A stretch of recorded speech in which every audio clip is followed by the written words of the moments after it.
Longreach has several tourism icons, one of which is the Australian Stockmans Hall of Fame and Outback Heritage Centre. My name's Ben Maguire. I'm the CEO of the Australian Stockmans Hall of Fame and Outback Heritage Centre. The hall started many years ago when people like Hugh Sawrey and R.M. Williams and Mary Durack decided to present a museum recognising the contribution that men and women played in developing the outback. And after many, many years of hard work, they eventually opened this beautiful building here on the 29th of April 1988. And since then, it's actually developed into quite an iconic tourism institution and is a major destination for people travelling to the West Queensland. When visitors come to see us at the Hall of Fame, there's different galleries that they can go and explore, ranging from an art gallery where we've actually got quite some celebrated artists down in the Hugh Sawrey Art Gallery. We've also got a gallery recognising the major stations across the top end of Australia and their history as well. And there's some interactive displays, but there's also lots of artefacts on display as well. And so people who aren't from that generation can get a feel for what life was like on those stations and how tough things were. And it's actually one of the biggest bits of feedback we get is people come away really remarking how resilient the people must have been then.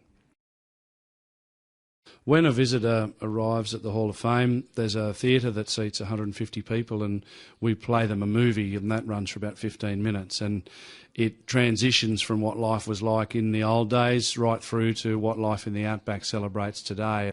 There's also then 5 different galleries, and it can take anywhere up to a day and a half to have a really good look around the hall. Most people spend about 4 or 5 hours wandering through the place, and then there's lots of video presentations as well where they can stop and have a rest and look through those video presentations. Our most popular feature is the Stockmans show, which is sponsored by R.M. Williams, and that runs from May through till September.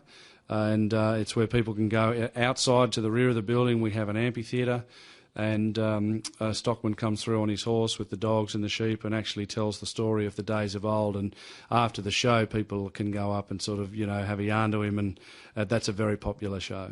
In May 2008, we opened the Cattleman's Bar and Grill restaurant, and that's adjacent to RM's cottage. For those who haven't been here, it's an open plan precinct. People can sit and have lunch or dinner in a beautiful bush setting, and in fact on a good day there's plenty of kangaroos hopping around, and the visitors to Longreach really love that.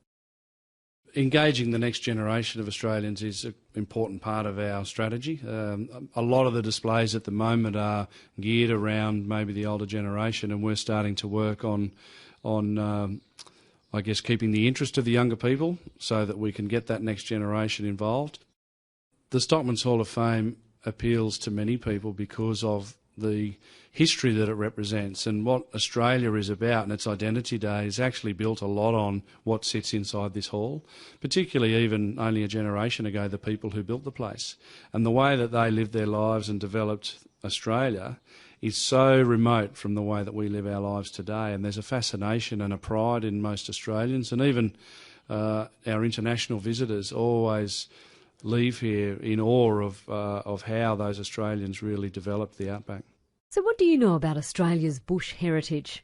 Try yourself out. This one could be a little harder than the previous questions, but have a go. How did you go this time? In the next movie, we'll fly high and look at how Australia's national airline was conceived and born right here in the outback.